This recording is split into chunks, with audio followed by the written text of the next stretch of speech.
வரும் 40 நிமிடங்களுக்குள் சுனாமி அலைகள் இலங்கையின் கரையோரங்களை தாக்கும் என அனர்த்த முகாமைத்துவ மத்திய நிலையத்தின் பணிப்பாளர் நாயகம் ஓய்வு பெற்ற மேஜர் ஜெனரல் சம்பத் ஹொட்டுவேகொட எச்சரித்துள்ளார்.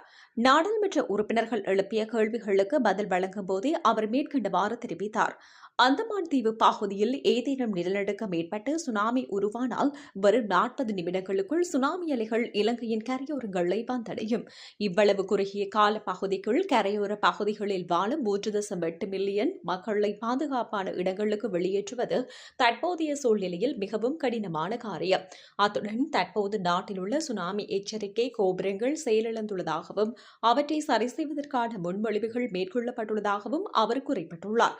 அனர்த்த முகாமைத்துவ மத்திய நிலையத்தின் இயலாமைகள் குறித்து அவர் மேலும் தெரிவிக்கையில், அண்மையில் ஏற்பட்ட டித்வா சூறாவளி போன்ற அனர்த்தங்களின் போது அதனை எதிர்கொள்வதற்கு தேவையான பணியாளர் திறன் தமது நிறுவனத்திடமில்லை. 24 மணி நேரமும் இயங்கும் அவசரகால நடவடிக்கை பிரிவின் அதிகாரிகளுக்கு இரவு நேர பணிக்கான அடிப்படை தங்குமிட வசதிகள் கூட இல்லை.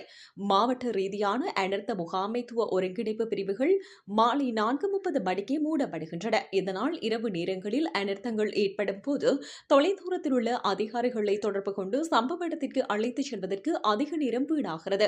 பணியாளர் பற்றாக்குறையை போக்கும் நோக்கில் அனர்த்த முகாமைத்துவ மத்திய நிலையத்தையும் தேசிய அனர்த்த நிவாரண சேவைகள் மத்திய நிலையத்தையும் இணைக்குமாறு ஜனாதிபதி பணிப்புரை விடுத்தார்.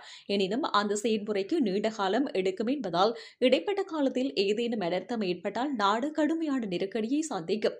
உலக நாடுகள் அனைத்தும் நவீன தொழில்நுட்பத்தையும் வளங்களையும் பயன்படுத்தி தங்களது அனர்த்த முகாமைத்துவ கட்டமைப்பை பலப்படுத்தி வரும் வேளையில் இலங்கையில் இந்த செயல்முறை மிகவும் மெதுவாகவே முன்னின்று வருவதாக ஓய்வு பெற்ற மேஜர் ஜெனரல் சம்பத் ஹொட்டுவேகொட